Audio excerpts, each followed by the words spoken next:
I thought he was the love of my life.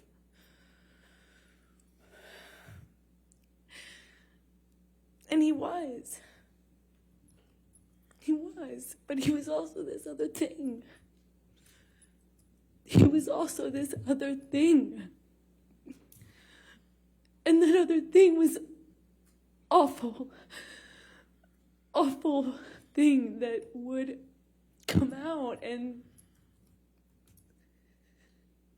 take over. And it was, you couldn't see the Johnny I loved underneath it. It was this other thing.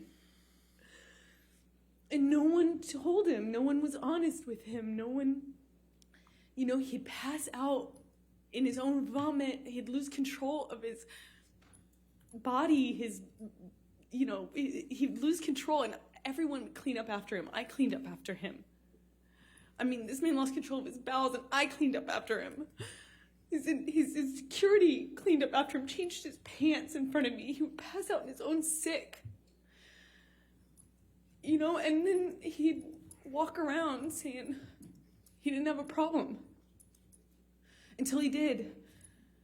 Until he couldn't support it anymore, and he'd get clean, and he'd get sober, and then he was this thing again.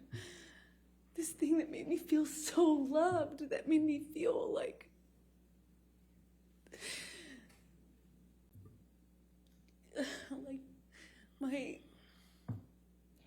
my soulmate, as cheesy as that sounds. I just felt like he knew me. And I recognized something in him, either some part of my makeup and my background or something, that I just got it. And I loved him and understood him. It just got so scary, the other part of him. Better. And he expressed to me so many times when he was in that period of getting clean and sober, he would tell me, "You saved my life. Baby girl, you saved my life." Everyone else was saying that to me, and I believed it.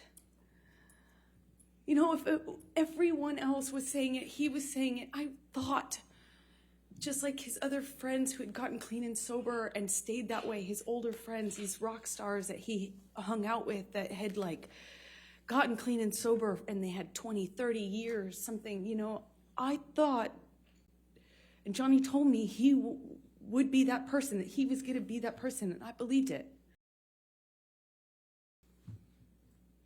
I finally met them in the summer of 2013. I had been with Johnny for over a year, maybe like a year and a half at this point, is my best guess. And I was dying to meet them, dying to get to know these kids. I felt like I knew them already. I had his daughters, and Jack's, both of his kids' art on my fridge, and I had never even met them. Johnny had brought them over one day and kindly given them to me, and I had them up on my fridge because I felt like I knew them, just how much he talked about them. And I finally got to meet them at the Lone Ranger premiere at Disneyland. The flight attendant, Johnny offered her some. She, of course, said no. And then after some back and forth between them, Johnny convinced her that it would be fine. So she acquiesced and took MDMA with us.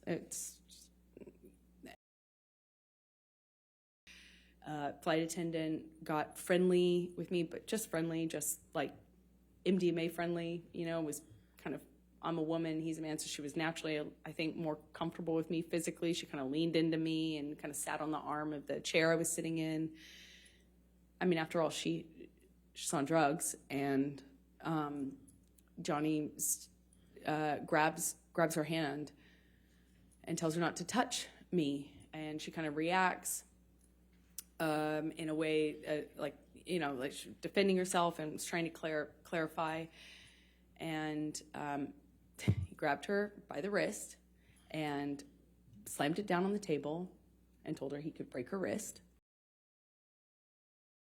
Well, at the time, I understood he had a particular thing, a sensitivity about me and women, because I had had a female partner. Johnny on speed is very different from Johnny on opiates.